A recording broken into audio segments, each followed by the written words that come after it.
بسم اللہ الرحمن الرحیم۔ السلام علیکم ورحمۃ اللہ وبرکاتہ۔ Qasimia media plus YouTube channel میں خوش آمدید۔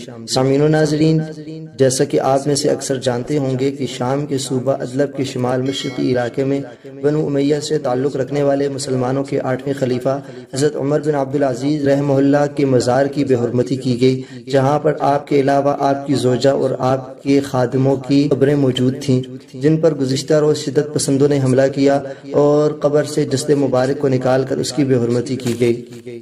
بشارت الاسد کے دور حکومت میں ایسا پہلی دفعہ نہیں ہوا کہ مدفون لوگوں کی بے حرمتی کی گئی ہو۔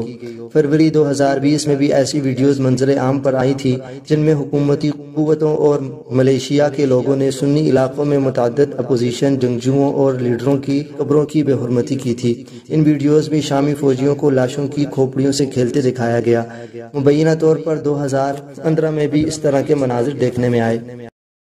سامعین و ناظرین، آج کی اس ویڈیو میں ہم آپ کو حضرت عمر بن عبدالعزیز رحمہ اللہ کی سیرت اور ان کی زندگی سے روشناس کرائیں گے، تاکہ آپ جان سکیں کہ ایک انتہائی بے ضرر شخصیت جس نے اپنی زندگی میں نہ کسی کو تکلیف دی بلکہ اپنی موت کی وجہ زہر بننے والے کو بھی جس نے معاف کر دیا، جس کا ذکر ہم ویڈیو کے اختتام میں آپ کے سامنے تفصیل کے ساتھ کریں گے۔ حضرت عمر بن عبدالعزیز بن مروان بن حکم خلافت بنو امیہ کے 8ویں خلیفہ تھے اور سلیمان بن عبد الملک کے بعد مسند خلافت پر بیٹھے۔ انہیں ان کی نیک سیرتی کے باعث چھٹا خلیفہ راشد کہا جاتا ہے، جبکہ آپ خلیفہ صالح کے نام سے بھی مشہور ہیں۔ آپ کی والدہ کا نام ام عاصم تھا، جو کہ حضرت عاصم بن خطاب کی صاحبزادی تھی، گویا اس لحاظ سے آپ کی رگوں میں فاروقی خون تھا۔ آپ کے والد مسلسل 21 برس مصر کے گورنر رہے۔ دولت و ثروت کی فراوانی تھی، لہٰذا ناز و نام کے ماحول میں آپ نے زندگی بسر کی، جس کا اثر خلیفہ بننے تک جاری رہا۔ آپ ایک نفیس طبع، خوش پوش مگر صالح نوجوان تھے۔ عہد شباب میں اچھے سے اچھا لباس پہنتے، دن میں کئی پوشاک تبدیل کرتے، خوشبو آپ کو بے حد اچھی لگتی تھی، جس راہ سے گزر جاتے فضا مہک جاتی۔ ان کی ظاہری علامات کو دیکھ کر اس بات کی پیشن گوئی نہیں کی جا سکتی تھی کہ جو خلیفہ بننے کے بعد ظاہر ہوئیں، لیکن چونکہ طبیعت بچپن ہی سے پاکیزگی اور زہد و تقوی کی طرف راغب تھی، اس لیے یہ ظاہری اسباب و نشات ان کو بالکل بھی متاثر نہ کر سکے۔ آپ کا دل ہمیشہ اللہ رب العزت کی عظمت اور خوف سے لبریز رہا۔ پاکیزگی نفس اور تقدس آپ کی شخصیت کا ایک نہایت ہی خاص وصف تھا۔ آپ کے والد نے آپ کی تعلیم و تربیت کی طرف خصوصی دھیان دیا۔ مشہور عالم اور محدث صالح بن کیسان کو آپ کا اتالیق مقرر کیا گیا۔ اس دور کے دیگر اہل علم حضرات مثلاً حضرت انس بن مالک رضی اللہ تعالی عنہ، سعید بن یزید، یوسف بن عبداللہ جیسے جلیل القدر صحابہ اور تابعین کے حلقہ ہائے درس میں شریک ہوئے۔ بچپن ہی میں آپ نے قرآن پاک حفظ کر لیا اور قرآن و حدیث اور فقہ کی تعلیم مکمل کر کے خاص مقام حاصل کیا۔ اسی تعلیم و تربیت کا نتیجہ تھا کہ آپ کی شخصیت ان تمام برائیوں سے پاک تھی جن میں بیشتر بنو امیہ مبتلا تھے۔ آپ کو مدینہ منورہ کا گورنر بننے کا شرف بھی حاصل ہوا۔ جب خلیفہ ولید نے حضرت عمر بن عبدالعزیز کو مدینہ منورہ کا گورنر بنایا تو آپ نے فرمایا کہ میں اسی شرط پر گورنری منظور کرتا ہوں کہ مجھے پہلے گورنروں کی طرح ظلم پر مجبور نہ کیا جائے گا۔ خلیفہ نے کہا، آپ حق اور عدل پر جاری رہیں، خواہ خزانہ شاہی کو بالکل رقم نہ ملے۔ آپ نے مدینہ منورہ پہنچ کر سب سے پہلے علماء و اکابر کو جمع کیا اور ان لوگوں کو مخاطب کر کے ارشاد فرمایا کہ اگر آپ لوگوں کو میری ریاست میں کہیں بھی کسی پر ظلم و ستم ہوتا ہوا نظر آ جائے تو خدا را مجھے اس کی اطلاع ضرور دیں۔ جب تک آپ مدینہ کے گورنر رہے، کسی شخص نے آپ سے عدل و انصاف، نیکی، بلائی، سخاوت، فیاضی، ہمدردی اور غمگساری اور خیرخواہی کے علاوہ کچھ نہیں دیکھا۔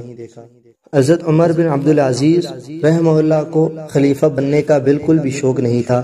خلیفہ سلیمان جب اپنے بیماری میں تھا تو آپ کو شک ہوا کہ ہو سکتا ہے کہ خلیفہ سلیمان مجھے اپنا نائب اور جانشین مقرر کر دے۔ چنانچہ آپ وقت کے وزیر اعظم رجا بن حیوہ کے پاس تشریف لے گئے اور اس سے کہا، مجھے خطرہ ہے کہ خلیفہ سلیمان نے کہیں میرے حق میں وصیت نہ لکھ دی ہو، لہٰذا اگر اس نے وصیت کی ہو اور آپ کے علم میں ہو تو آپ مجھے ضرور بتائیں تاکہ میں استعفیٰ دے کر پہلے ہی سبق دوش ہو جاؤں اور وہ اپنی حیات میں ہی کوئی دوسرا خلیفہ مقرر کر دے۔ رجاء بن حیوہ نے اس وقت آپ کو ٹال دیا، مگر جب وصیت نامہ ظاہر ہوا تو آپ کا خطرہ بالکل درست ثابت ہوا۔ اس وقت خلیفہ سلیمان دنیا سے رخصت ہو چکے تھے، اسی لیے آپ نے عام مسلمانوں کو جمع کر کے ارشاد فرمایا کہ اے لوگوں، میری خواہش اور آپ کی استصواب رائے کے بغیر خلیفہ بنایا گیا ہے۔ میں تمہیں اپنی بیعت سے خود ہی آزاد کرتا ہوں، تم جسے چاہو اپنا خلیفہ بنا لو۔ یہ سن کر مجمع سے بالاتفاق آواز آئی، یا امیر المؤمنین، آپ ہمارے خلیفہ ہیں۔ آپ نے ارشاد فرمایا، صرف میں اس وقت تک آپ کا خلیفہ ہوں جب تک میں اللہ رب العزت کی اطاعت کی حد سے باہر قدم نہ رکھوں۔ اس گفتگو کے بعد شاہی سواریاں پیش کی گئیں تاکہ آپ محل شاہی میں تشریف لے جائیں۔ آپ نے ارشاد فرمایا، انہیں واپس لے جاؤ، میری سواری کے لیے میرا خچر کافی ہے۔ جب علماء نے ممبر پر حسب رواج آپ کا نام لیا اور درود و سلام بھیجا تو آپ نے فرمایا، میرے بجائے سب مسلمان بندوں میں مردوں اور عورتوں کے لیے دعا کرو، اگر میں مسلمان ہوا تو یہ دعا خود بخود مجھے پہنچ جائے گی۔ ان سب کے بعد جب آپ اداس چہرے اور حیران آنکھوں کے ساتھ اپنے گھر واپس آئے تو لونڈی نے دیکھتے ہی دریافت کیا، آپ آج اتنے زیادہ پریشان کیوں ہیں؟ تو آپ نے فرمایا، آج مجھ پر ایک فرض عائد کیا گیا ہے کہ میں ہر مسلمان کا بغیر اس کے مطالبہ کے حق ادا کروں۔ آج میں مشرق و مغرب کے ہر یتیم و مسکین کا اور ہر بیوہ و مسافر کا جواب دہ بنا گیا ہوں، پھر مجھ سے زیادہ قابل رحم اور کون ہو سکتا ہے؟ اس کے بعد آپ نے اپنے خاندان کے تمام غاصبوں سے غصب شدہ مال لے کر اصل وارثوں کے حوالے کر دیا۔ آپ کے دور خلافت میں عدل و انصاف کا عالم یہ تھا کہ آپ نے اپنی سلطنت کے اندر مسلم اور غیر مسلم شہری کے حقوقوں کو یکساں کر دیا۔ حیرہ کے ایک مسلمان نے ایک غیر مسلم کو کسی وجہ سے مار ڈالا تو آپ نے قاتل کو پکڑ کر مقتول کے وارثوں کے حوالے کر دیا اور انہوں نے اسے مار ڈالا۔ ایک عیسائی نے خلیفہ عبد الملک کے بیٹے حشام پر دعویٰ کر دیا۔ جب مدعی اور مدعا علیہ حاضر ہوئے تو آپ نے دونوں کو برابر کھڑا کر دیا۔ حشام اس بے عزتی پر سرخ ہو گیا۔ آپ نے یہ دیکھا تو فرمایا، اس کے برابر کھڑے رہو۔ شریعت حقہ کی شان عدالت یہی ہے کہ ایک بادشاہ کا بیٹا عدالت میں ایک نصرانی کے برابر ہو۔ حضرت عمر بن عبدالعزیز کا دور حکومت صرف 2.5 سال ہے۔ اس مختصر مدت میں خلق خدا نے یوں محسوس کیا کہ زمین و آسمان کے درمیان عدل کا میزان قائم ہو گیا ہے اور فطرت الہی خود آگے بڑھ کر انسانیت کو آزادی، محبت اور خوشحالی کا تاج پہنا رہی ہے۔ لوگ ہاتھوں میں خیرات لیے گھومتے مگر کوئی محتاج نہیں ملتا تھا، یہاں تک کہ حاجت مند باقی نہیں رہے اور لوگ عطیات کو واپس لوٹا دیتے تھے۔ عدی بن ارطاد والی فارس نے آپ کو لکھا کہ یہاں خوشحالی اس قدر بڑھ گئی ہے کہ عام لوگوں کے غرور میں مبتلا ہو جانے کا خطرہ ہے، تو آپ نے جواب بھیجا کہ لوگوں کو خدا کا شکر ادا کرنے کی تعلیم دینا شروع کر دو۔ ایک طرف لاکھوں لوگ امن اور راحت کے شادیانے بجا رہے تھے تو دوسری طرف وہ وجود مقدس جس کی وجہ سے یہ سب ممکن ہوا روز بروز لاغر اور ضعیف ہوتا جا رہا تھا۔ اسے دن کا چین میسر تھا، نہ ہی رات کی نیند نصیب تھی۔ حضرت عمر بن عبدالعزیز جب مدینہ کے گورنر بنائے گئے تو اس وقت ان کا ذاتی ساز و سامان اس قدر تھا کہ صرف 30 اونٹ آپ کے سامان کے لاد کر مدینے بھیجے گئے، لیکن خلیفہ بننے کے بعد آپ کی یہ حالت تھی کہ آپ کے پاس صرف ایک جوڑا رہتا تھا، جب وہ میلا ہوتا تو اسی کو دھو کر پہن لیتے تھے۔ مرض الموت میں آپ کے سالے نے اپنی بہن فاطمہ یعنی حضرت عمر بن عبدالعزیز کی زوجہ سے کہا، امیر المؤمنین کا جوڑا بہت میلا ہو گیا ہے، لوگ عیادت کے لیے آتے ہیں، آپ اسے تبدیل کر دیں۔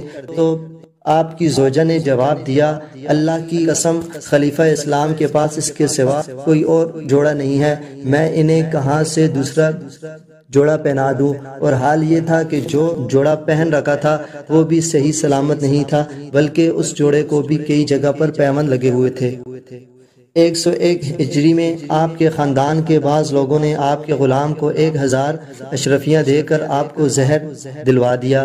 آپ کو اس بات کا علم ہوا تو غلام کو اپنے پاس بلایا اور اس سے رشوت کی اشرفیاں لے کر بیت المال میں بھجوا دیں اور اپنے غلام کو فرمایا، جاؤ میں تمہیں اللہ کے لیے معاف اور آزاد کرتا ہوں۔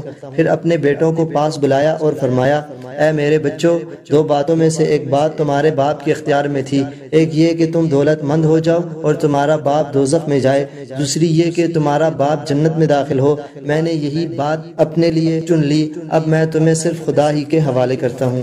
اور جب آپ کی وفات کا وقت آیا تو آپ کی زبان مبارکہ سے یہ آیات جاری ہو گئیں، تِلْكَ الدَّارُ الْآخِرَةُ نَجْعَلُهَا لِلَّذِينَ لَا يُرِيدُونَ عُلُوًّا وَلَا فَسَادًا وَالْعَاقِبَةُ لِلْمُتَّقِينَ۔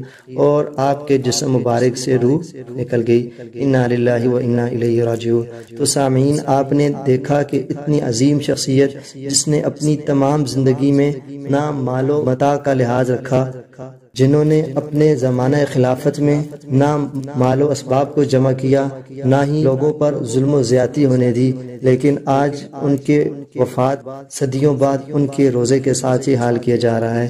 اللہ رب العزت سے دعا ہے کہ اللہ رب العزت ان شر پسندوں کو اس کا بدلہ بد دنیا اور آخرت دونوں میں عطا فرمائے، اور اللہ رب العزت سے دعا ہے کہ اللہ رب العزت تمام مسلمانوں کو حضرت عمر بن عبدالعزیز جیسی زندگی اور موت نصیب فرمائے۔ آج کی ویڈیو کا مقصد آپ کو خلیفہ مسلمین حضرت عمر بن عبدالعزیز رحمہ اللہ کی زندگی سے روشناس کرانا تھا۔ ویڈیو اچھی لگے تو لائک کریں، شیئر کریں تاکہ تمام احباب تک پیغام پہنچایا جا سکے۔